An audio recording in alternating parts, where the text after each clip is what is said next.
Hello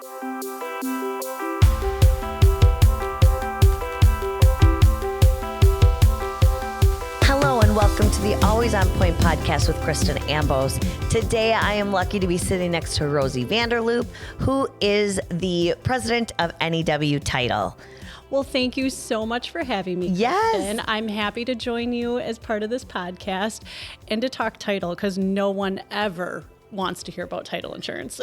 No one, nor do they know. Can I tell you this really quickly? Yeah. So the very first day I started in mortgage, I sat at a table and they said, okay, order this title. I was like, what in the hell is a title? I had just graduated from college. I had never owned a home. No one, I was like, what? So that in this segment, I was like, I have to bring that up because people just assume everyone knows what a title is. And it's different than a title to your car. Same yet different. Yes, totally. So totally. I was so excited for you to say yes to come on this podcast because I was like, it is so important. It's one of those things that no one truly understands, yet is so massively important to any home purchase or ownership. So Rosie is going to take a deep dive in with me today on this, and she is so easy to listen to. So I'm so excited. So let's start it off. What is a home title? What is a home title? Yeah. Well, I'm going to back up just a little bit because Perfect. I've been in the industry for about 20 years. Yes. I started my career in mortgages for a few years and kind of dabbled it. And like you, when I started in the mortgage industry, I was like, wait, I have to order a title insurance policy? Yeah, right? So I was like really confused by that. Started to get to know that. And then I left the mortgage side and started at a title company in 2009. So I'm coming up on my 16-year anniversary of being in the title insurance industry, and total eye-opening experience from going to the mortgage side where you're just like, oh yeah, they just push paper. That's really what they do. They print paper, they push paper, they collect signatures. And then when you're sitting in your title seat with like, that's your job now, you're like, oh my gosh, there's so much more to this than just pushing paper. You know, that type absolutely. of thing. So like from, title insurance is very interesting. So you go to like, oftentimes in society, we think about insurance, right? And we correlate it with our car insurance or our home insurance where we pay a premium. Yep. And then we have coverage from today, 2025 until next year, this time, 2026. Sure. Yep. Absolutely. Follow you. We totally, that coverage, if something happens, our car, we get in a car accident, we hit a deer, we have hail damage to our roof of our home. Yep. We make a claim. So essentially we're paying for coverage that will protect us if something happens to us in the future. Okay. Where title insurance is a slightly different type of insurance line. It protects us for everything that's happened in the past. And it's an insurance on land and what's recorded against that land. So if you were to obtain a title insurance policy, which most buyers do when they purchase a home. Especially if they have a mortgage. Yep. I'll just preface that because we require it. Yes, you do. Don't have a choice. Nope, you have to have it. So there's two types of title insurance policies. Yep. There's the owner's policy, which typically the seller will pay for that insurance premium for the buyer or the new owner on the home to have coverage. Yes. Right? And that one-time premium that the seller pays protects the buyer from the date that they received the policy all the way back in the past. So unlike lines that I just described before that protect you for things that could happen in the future, this actually protects you from now until from back in time to make sure that, all the people that owned the property came out, they signed and released to make sure that there's no open mortgages or liens on the property, that you could have a creditor knocking at your door being like, hey, the guy before you owed us money and now we're here to collect. Right. So that policy is to the owner. It's called the owner's policy. Yes. Right. It's paid for by the seller, and then that buyer has insurance coverage the entire time they own the home, essentially. Okay. So layman's terms, no one can come back at them. Essentially. Yep. Yes. It just, like it protects I know it's a lot more in depth than that, but it protects them from like the very basic things to make sure that, if in Wisconsin we have marital rights, right? Yes. Like husband and wife can go into title. Maybe just husband is in title, but wife still lives there. Yep. It ensures that that wife that may not have been on the deed, that she signed consenting to the sale of their home, and she can't come back and challenge ownership. Yep. Okay. So it ensures Great. to make sure all people have come out and that all the liens and mortgages that they have against the property, that those are all taken care of. They're all taken care of. They're all paid in full, satisfied. Yep. All the things. And that's at the very basic level. Yep. It does offer more insurances and stuff like that, but we Right. don't want to get into all that nitty gritty here today. Those, I feel like some of that stuff is more one-off Yeah. than, more of the minority Yeah. versus the majority. Absolutely. Yep. Absolutely. So then the second form of insurance policy that we issue, which you alluded to with the home mortgage bit, Yep. is a lender's policy. So that's not issued in every situation. It's only issued if the buyer is obtaining a mortgage Yes. to purchase the home. Yes. So if the buyer's paying cash, there's no need for a lender's policy because there's no mortgage. Right. But when they're working with you to get their mortgage, you're coming to us and saying, hey, we need a lender's title insurance policy. And that's ensuring you as the lender, it's typically paid for by the buyer. Yep. It ensures that your mortgage is in first lien position. Yes. Right? Yes. You don't want to have like the threat of another mortgage being out there or a lien. If you have to foreclose because that presents itself, you want to be able to be the only one. You don't have to answer to anyone else. Right. Essentially. 100%. Where this might mean a little bit more to some of you, especially if you've just recently taken out a second mortgage. Mm-hmm. I'm a lender who's a first mortgage. Yep. I want to always be in first lien position, as you stated. Yep. So let's say you refinance. You have that second mortgage out here and you're going to leave it alone. In order to stay in first lien, we have to do what's called subordinate the second. Yep. So that we stay in the first lien. That means the second lien holder says, okay, we know we're going to stay in the second lien position. Yeah. That's what subordinate means. Yep. But basically, I don't want anyone to come in before me. I want to be the first one paid. I want to be the first one Yep. paid off. I want to be the one you answer Yes. to first. Yep. And, again, Yeah. in layman's terms, like, Absolutely. Yep. I'm the big mortgage. Yes. I want to be paid first. Top dog. Yes, Yep, absolutely. exactly. So that ensures you that, but then it also ensures that you have an enforceable mortgage, that Right. all owners that are vested in the property, that they've consented to the mortgage or they've signed the mortgage. Yes.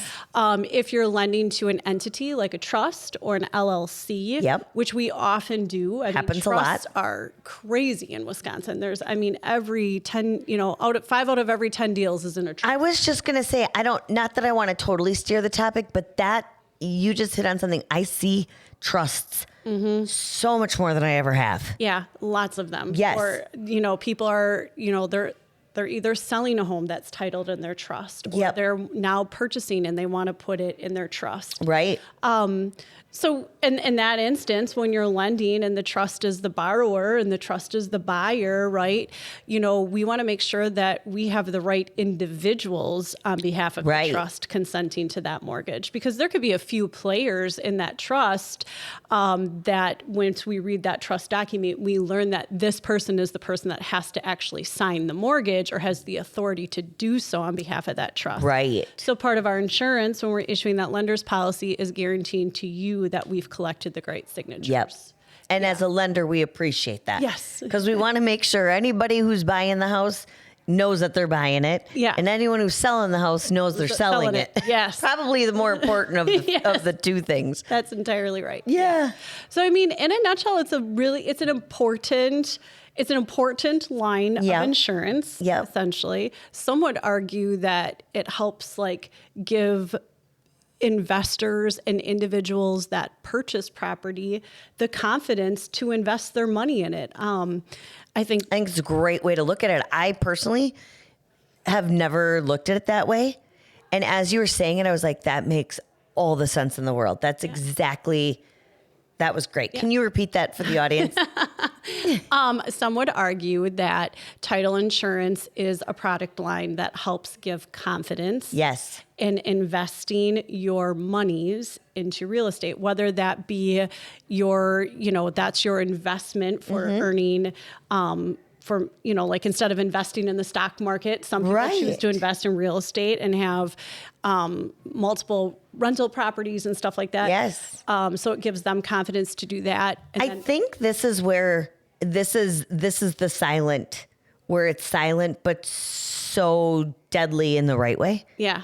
is you buy a home and you have confidence in that investment. Yeah. But that's due to having the insurance on it, the title insurance on it. Yeah. We just think, oh yeah, it's real estate, so it's great.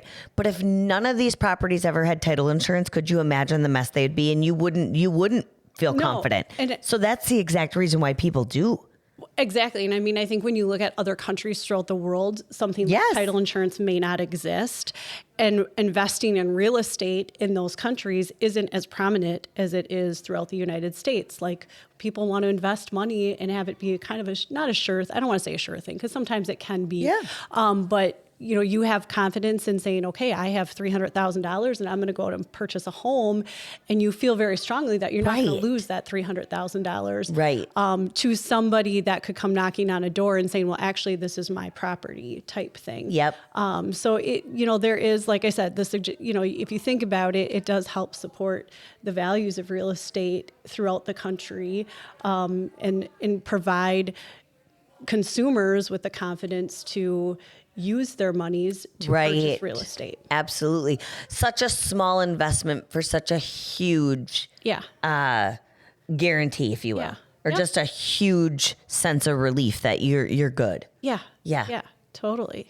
Love Absolutely. it. And now you guys also, so title insurance is obviously very important when it comes to buyers and sellers, but there's more than just issuing the policies. Yeah. So a title company in general, we are a title insurance agent. Yep. So we issue title insurance policies on behalf of title insurance underwriters or companies. Sure. Yep. So like the easiest way to correlate it is, hey, State Farm is, or Progressive is an insurance underwriter for car insurance and homeowners insurance. Yeah. Whereas, things like companies like First American or Chicago Title or Fidelity, Old Republic, those are title insurance underwriters for title insurance. Yep. And we are an agent of those underwriters, very similar to like how your homeowner's agent may not be the underwriter, but they're an agent. Right. Exactly. Well, similar to me, I'm not the underwriter myself. I have an underwriter. Yep. And I'm writing the loan. I'm doing all the work, but the underwriter's confirming that everything is accurate, and they're a non-party or a non-biased third party. Yep. That doesn't have the buyers in their ear giving them the stories and all of that. They have to go in very objectively. So I would assume it's very similar. Yep. And if a claim is made, it's not made on our agency, it's made on the title insurance underwriter. So, so we're an issuing agent for multiple title insurance companies, or underwriters, but then we're also a closing agent. So we oftentimes are the party that facilitates the transaction amongst all the players in it. Yes. So we're kind of the middleman, and middleman might not be, we're the company that everybody simply reports to. We're holding everybody kind of accountable in the transaction. So the buyer and seller, we're coordinating with them. We're coordinating with the buyer's realtor. We're coordinating with the seller's realtor. We're coordinating with you as the lender. Coordinating with a lot of people. In some instances, there's an attorney involved, but for both the buyer and the seller. So we're coordinating with them. Maybe we're coordinating with a surveyor.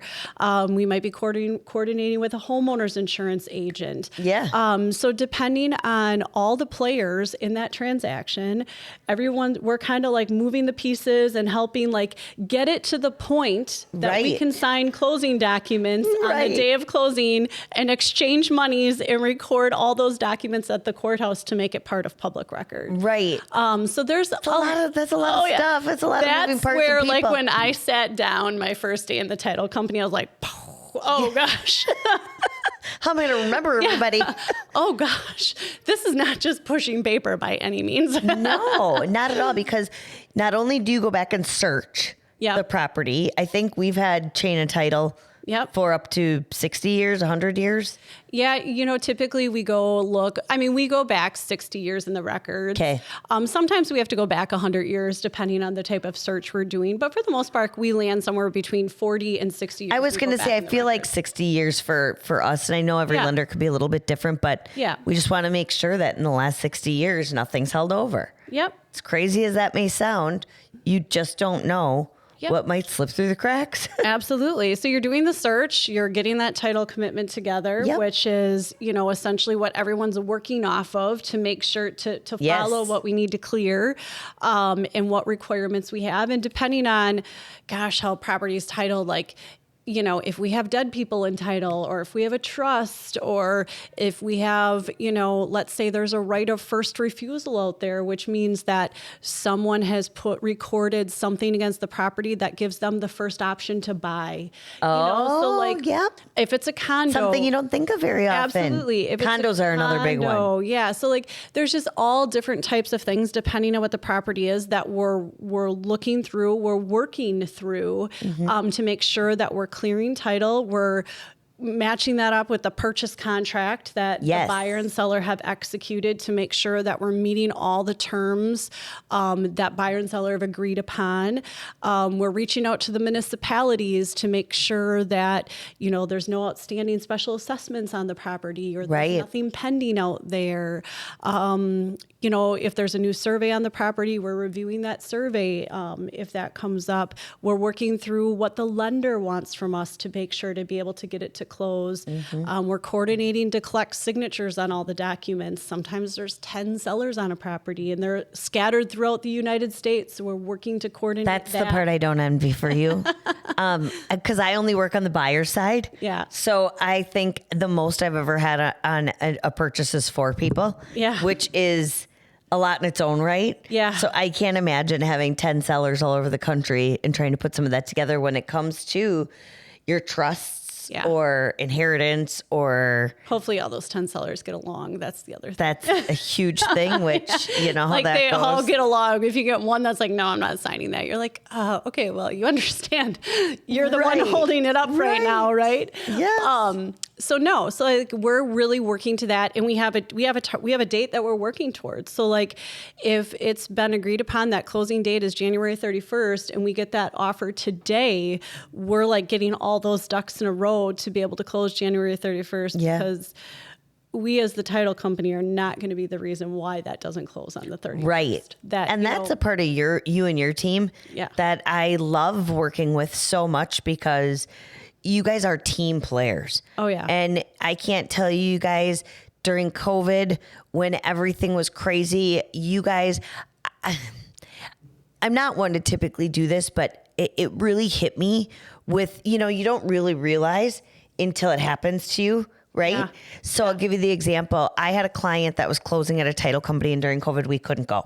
Yep. And the closings were actually happening in their vehicles. Yes, they were. And the client had me over their sound system. Yep. Right. Talking to me. So that way I was still there and present. Bluetooth and car. Yeah. Bluetooth and car. Yep. In case they had any questions.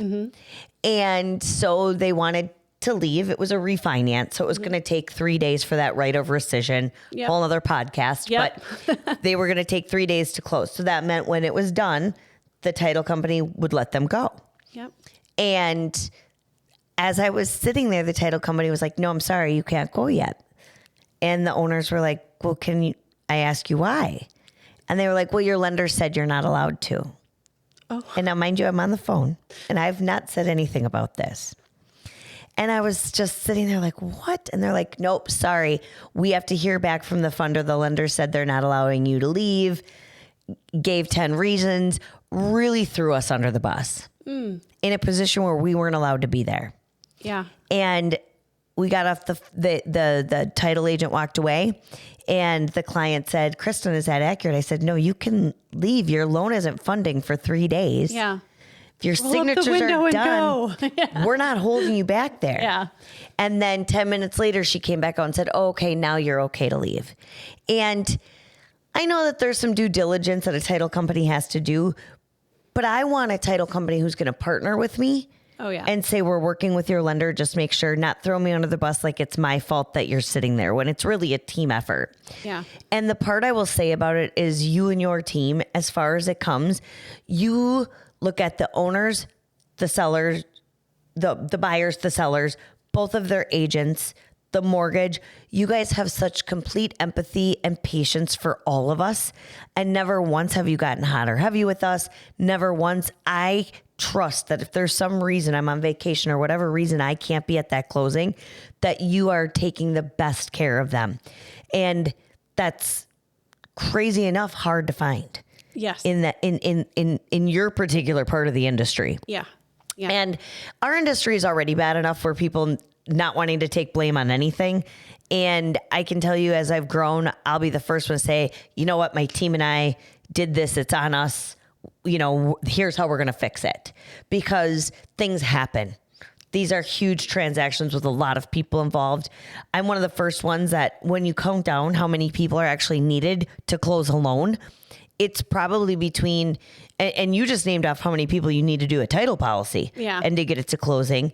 Plus we have our teams, plus the agents have their teams. You're probably talking 20 to 25 people working on behalf of one closing to make sure it gets to closing from A to B. And now if you only have 2 weeks to do that. And we're not closing equal amount of deals on every day. Right. Oftentimes we're closing, in a month, let's say we close 200 deals, we're closing majority of those 200 deals on a Friday. Last Friday of the month. Yeah. Yeah. No one really wants to close on a Wednesday, it seems. No. So note to self, to all the consumers out there listening right now and real estate agents, if you want the best possible transaction, smoothest closing, close on a Tuesday at 10 a.m., 1 p.m., those you're never going to have an issue with. But yeah, you're right. Because then everybody's trying to stack them on top of each other, and you could only work as fast as you can work. Yeah. And there's so many considerations to give to this industry. Like, first and foremost, we are human. We do make mistakes. I think the biggest thing in my career and how I lead the group is, hey, when we have messed up, we're going to own it. We're going to come to the table and say, this was our fault. But we're not going to just come to the table and fall on a sword. We're going to come to the table and be like, this is our fault, and this is how we can choose to rectify it with options. And I think that resonates really well. Obviously we don't want to be making mistakes left and right, but once in a while that does happen. Can we own it? And can we come to the table with this is how we're going to resolve it? And we're going to resolve it as a team. And I think that speaks volumes, not just in this industry, but in life in general. Any career you're in, when you mess up, own it and figure out how we're going to get it fixed. I completely agree. It's when you call them and you're like, well, what do you want me to do about it? And it's like, well, that's not an answer. Yeah. We still have a lot of people we have to figure out how to work this for. So let's work together. Let's do that. And I can honestly say you have led your team that way, and all of you work that way. Yeah. And it's so appreciative beyond measure. And I think sometimes it's not just this transaction. Oftentimes transactions are stacked. So we'll be working with a seller that is going to go buy an hour after they're supposed to sell. So then they're buying, and then that seller on that transaction. If one transaction falls apart, it could literally knock out 4 or 5 for that day. Right. Simply because of how they're stacked to be able to buy. The domino sell. effect. Yes. So that always has to be in our mind when we're processing something. If this isn't going to go, it's not only going to make this situation bad, but it's going to make 3, 4, maybe 5 situations bad throughout the day.